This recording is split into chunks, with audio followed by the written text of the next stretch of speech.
વુમનિયા group દ્વારા 13મા ફાગોત્સવની ભવ્ય ઉજવણી। હોળી પૂર્વે ગોકુળ અને મથુરા જેવો ભક્તિમય માહોલ સર્જાયો।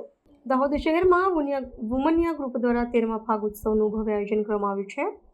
28 ફેબ્રુઆરી 2026 રોજ શનિવારે યોજાયેલી આ કાર્યક્રમમાં શહેરની સેંકડો મહિલાઓએ ઉમળકાભેર ભાગ લઈ હોળીના પર્વ પૂર્વે ભક્તિ અને રંગોના સંગમનો લાવો લીધો હતો। આ ઉત્સવ છેલ્લા 13 વર્ષથી સતત યોજાઈ રહ્યો છે, જે હવે દાહોદની સાંસ્કૃતિક ઓળખ સમાન બની ગયો છે। કાર્યક્રમ દરમિયાન મહિલાઓએ પરંપરાગત વેશભૂષામાં સજ્જ થઈને લોકગીતોના તાલે નાચગાન કરી આનંદ માણ્યો હતો। ફાગોત્સવમાં ગોકુળ અને મથુરા જેવો દિવ્ય માહોલ સર્જાયો હતો, જેમાં અબીલ ગુલાલના રંગોની સાથે વિવિધ સાંસ્કૃતિક કૃતિઓ પણ રજૂ કરવામાં આવી હતી। આયોજન પાછળનો મુખ્ય ઉદ્દેશ્ય મહિલાઓમાં સામાજિક એકતા જાળવવાનો અને આપણી સમૃદ્ધ પરંપરાઓને જીવંત રાખવાનું છે। ઉપસ્થિત મહિલાઓએ આયોજનની પ્રશંસા કરતા જણાવ્યું હતું કે આવા કાર્યક્રમોથી સામાજિક મેળાપી પણ વધે છે અને તહેવારોનો સાચો આનંદ માણી શકાય છે। આયોજક રીનાબેન અને તેમની ટીમ દ્વારા કરવામાં આવેલી આ વ્યવસ્થાને સહભાગીઓએ બિરદાવી હતી।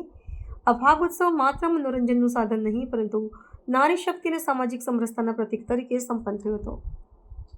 દાહોદની અંદર અમે દર વર્ષની જેમ ફાગ મહોત્સવ ઉજવવામાં આવે છે। જે રીતે ગોકુળ મથુરામાં જે માહોલ બનાવવામાં આવે છે તે જ માહોલ અહીંયા પણ જોવા મળે છે અને હિન્દુ એકતાનો પણ કાર્યક્રમ જોવા મળે છે। અને જ્યારે પણ માત્ર મહિલાઓ માટે જ આ કાર્યક્રમ કરવામાં આવે છે અને છેલ્લા 13 વર્ષથી આ કાર્યક્રમ અમે બહુ સારો ઉત્સાહપૂર્વક કરીએ છીએ, તો અમને ખૂબ જ મજા આવે છે અને 13 વર્ષથી અમે આવીએ છીએ।